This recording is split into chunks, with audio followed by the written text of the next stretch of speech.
आज का टॉपिक जो हम डिस्कस करेंगे वो ऑस्मो रेगुलेशन इन मरीन है। तो समुद्र के अंदर फिशेस कैसे ऑस्मो रेगुलेशन करती हैं, आज हम इसको देखेंगे कि समुद्र के अंदर पानी को और सल्यूट को कैसे मेंटेन किया जाता है, जो कि डिफरेंट फिशेस करती हैं और डिफरेंट जो इनवर्टिब्रेट्स और वर्टिब्रेट्स करते हैं। बेसिकली मरीन के अंदर देखा जाए तो यहाँ पे जो एनिमल वो फेस करते हैं हाइपरटोनिक एनिमल्स को, हाइपरटोनिक इन्वायरमेंट को। मतलब यहाँ पे जितने भी एनिमल्स हैं वो फेस करते हैं हाइपरटोनिक इन्वायरमेंट को। अब बेसिकली हाइपरटोनिक इन्वायरमेंट के बारे में हम पढ़ चुके हैं कि हाइपरटोनिक इन्वायरमेंट एक ऐसा इन्वायरमेंट है जिसके अंदर सल्यूट ज्यादा होता है। सल्यूट को देखा जाए, सल्यूट ज्यादा होता है और यहां पर आपको वाटर की अमाउंट कम नजर आती है। तो जहां पे वाटर कम और सल्यूट ज्यादा होगा, आप उस इन्वायरमेंट को कहते हैं, they are called hypertonic environment. Basically ये जो आपके पास एनिमल्स हैं, एनिमल्स यहां पर आपको यहां पे मरीन के अंदर देखने को मिलते हैं, जिसमें कुछ एनिमल्स ऑस्मो कन्फॉर्मर्स होते हैं, ऑस्मो कन्फॉर्मर्स। और आपको पता है समुद्र के अंदर काफी ज्यादा स्पीशीज मौजूद होती हैं, उनमें से कुछ स्पीशीज ऐसे जो ऑस्मो कन्फॉर्मर्स हैं। ये ऑस्मो कन्फॉर्मर्स वो होते हैं जो जिस इन्वायरमेंट में रहें उनको अपने आप को एडजस्ट करने की जरूरत नहीं होती। अगर हाइपरटोनिक में है तो अपनी बॉडी को हाइपरटोनिक के मुताबिक बना लेंगे। अगर ये मौजूद हाइपोटोनिक में है तो ये अपनी बॉडी के फ्लूइड को हाइपोटोनिक के मुताबिक बना लेंगे। मतलब कि ये एडजस्ट नहीं होते, ये जिस इन्वायरमेंट में जाते हैं उस तरह के अडेप्ट हो जाते हैं, हम उसको ऑस्मो कन्फॉर्म कहते हैं। तो ऑस्मो कन्फॉर्म की सबसे बड़ी पहचान देखी जाए तो ये आइसोटोनिक होते हैं, isotonic with respect to sea water. तो समुद्र के पानी के लिहाज से ये जानदार आपको आइसोटोनिक नजर आते हैं। कोई जरूरत नहीं है कि भाई हाइपर है हाइपो, कोई सिस्टम कोई ऐसा इसके अंदर देखा जाए कि कोई मैकेनिज्म चल रहा है, ये अपने आप को उसी के मुताबिक कर लेते हैं, ये एडजस्टेड होते हैं। इनमें सबसे एग्जांपल देखी जाए तो आपके पास इनवर्टिब्रेट्स है मरीन के। इनवर्टिब्रेट्स जो मरीन के हैं ये ऑस्मो कन्फॉर्मर है। कुछ वर्टिब्रेट्स भी हैं, वर्टिब्रेट्स। और वर्टिब्रेट में सबसे ज्यादा जो एग्जांपल दी जाती है वो है हैगफिश। हैगफिश, तो जो हैगफिश है ये वर्टिब्रेट है और इस वर्टिब्रेट की पहचान ये है कि ये आइसोटोनिक होती है with respect to sea water, इस लिहाज से ये ऑस्मो कन्फॉर्मर होते हैं। ऐसे जानदार जिनको जरूरत है एडजस्ट होने की, हम उनको कहते हैं ऑस्मो रेगुलेटर। Osmo regulator. अच्छा, ऑस्मो रेगुलेटर्स की पहचान ये है कि ये अपने आप को रेगुलेट करते हैं with respect to external environment. अब हम देखते हैं ऑस्मो रेगुलेटर में कौन कौन सी कैटेगरी आती है। सबसे पहले हम देखते हैं कार्टिलेजिनियस फिशेस। तो कार्टिलेजिनियस फिशेस जो सी है ये क्या करती हैं इन हालात के अंदर, मरीन के अंदर।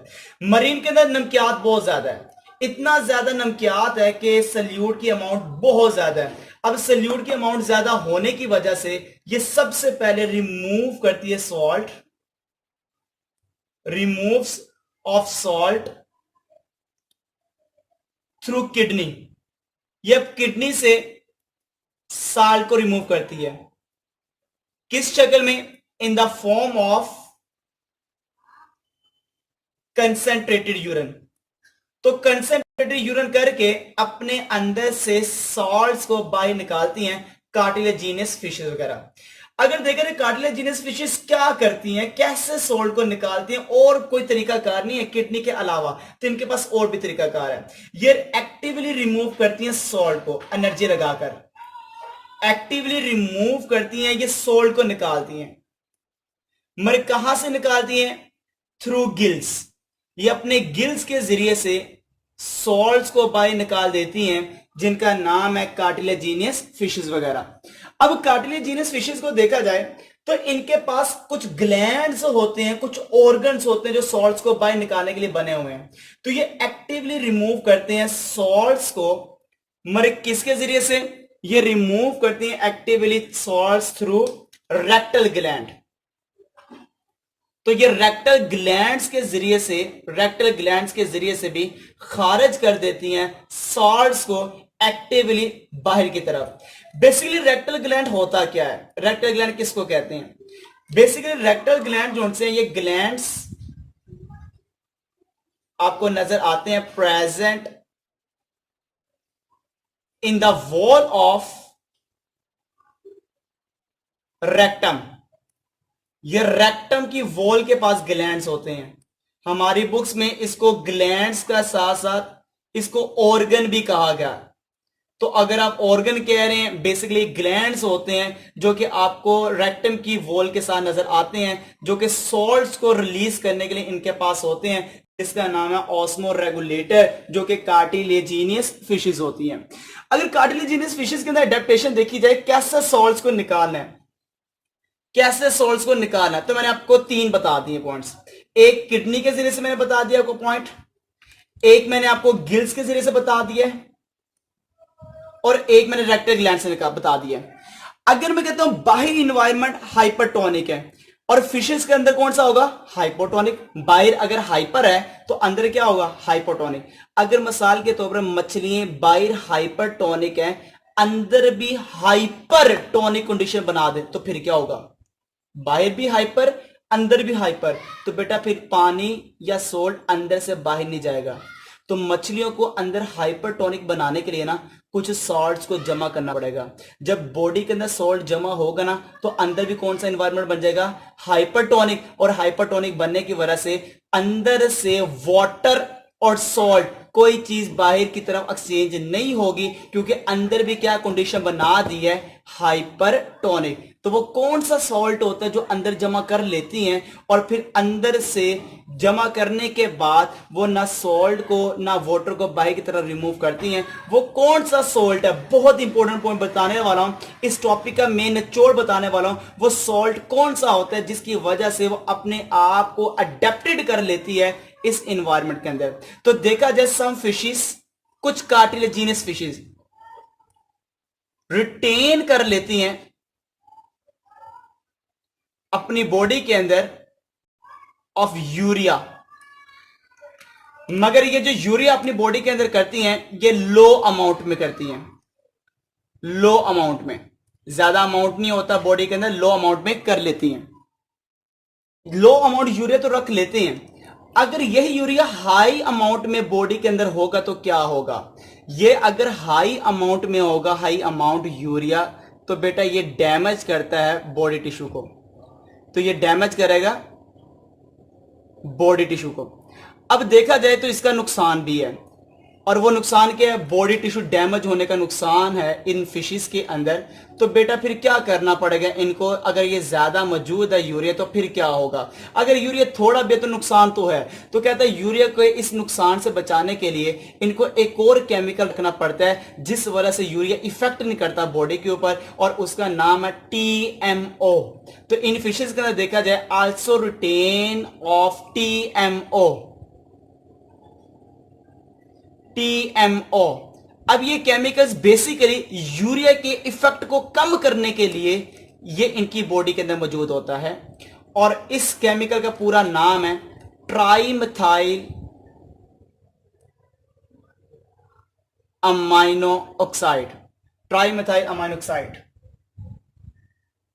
और इस केमिकल का बेसिकली एक केमिकल की इफेक्ट को कम करना है, और उसका नाम है यूरिया। तो मैंने आपको यहां पर सिर्फ और सिर्फ एक फिशेस के बारे में बताया, कार्टिलेजिनस फिशेस के बारे में, और इसके मैंने 4 पॉइंट निकाले हैं। किडनी के जरिए से यूरिन, गिल्स, और इसके बाद रेक्टल ग्लैंड, और यूरिया को रखकर अपने आप को बॉडी को मेंटेन रखना।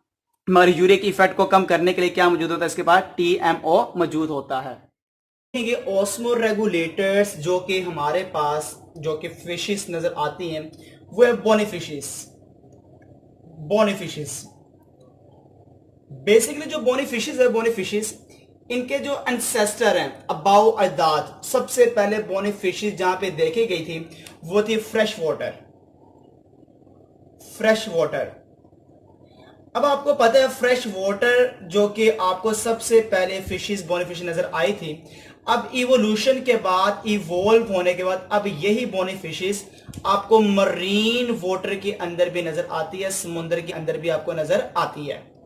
अब फ्रेश वाटर का मतलब जब यहां पर मौजूद थी फिशेस, तो इनके अबाव अजदाद आपको नजर आए थे एंसेस्टर। और आपको पता है इवोल्यूशन के बाद जो मरीन में अब हम आपको नजर आते हैं वो एंसेस्टर क्लास से डिसेंडेंट होंगे। ये डिसेंडेंट है, ये आपके पास डिसेंडेंट नजर आ रहे हैं। जो फ्रेश वाटर है, तो आपको पता है फ्रेश वाटर के लिहाज से अगर फ्रेश वाटर को देखा जाए तो ये हाइपोटोनिक इन्वायरमेंट है, हाइपोटोनिक इन्वायरमेंट है। मगर अब जो सा जहां पे ये आ चुकी हैं, ये हाइपरटोनिक इन्वायरमेंट है, हाइपरटोनिक इन्वायरमेंट है। अब आपको देखना होगा एक ही चीज को, जो हमारा आज का टॉपिक है, हमारा टॉपिक है मरीन, तो मैं इसके ऊपर फोकस करूंगा। तो मरीन के अंदर जब हाइपरटोनिक इन्वायरमेंट में आ चुकी हैं इनके डिसेंडेंट, तो अब ये क्या करती है मरीन के, बता रहा था कि मरीन के अंदर वो क्या करती हैं। तो पहला काम बोनीफिशिस का, ये ड्रिंक करती है sea water, drink large amount of sea water. तो ये सी वाटर काफी ज्यादा पीती हैं। जब समुद्र का ज्यादा पानी पीती हैं तो समुद्र के पानी के अंदर नमकियात तो काफी ज्यादा है। उस नमकियात को बाहर निकालने के लिए, उस साल्ट्स को बाहर रिमूव करने के लिए ये प्रोड्यूस करती है concentrated urine, produce of concentrated urine. तो ये कंसंट्रेटेड यूरिन के जरिए से बाहर की तरफ रिमूव कर देती हैं, जो कि समुद्र की बोनी फिशेस है, जो कि डिसेंडेंट है। एंसेस्टर तो इसका कहां पे था, फ्रेश वाटर में। डिसेंडेंट जो सा आपको नजर आता है हाइपरटोनिक के अंदर, ये दो काम करता है, लार्ज अमाउंट ऑफ वाटर पीता है और साथ ही साथ यूरिन प्रोड्यूस कर देता है कंसंट्रेटेड, जिसकी वजह से सोल्ट्स बाहर रिमूव हो जाते हैं।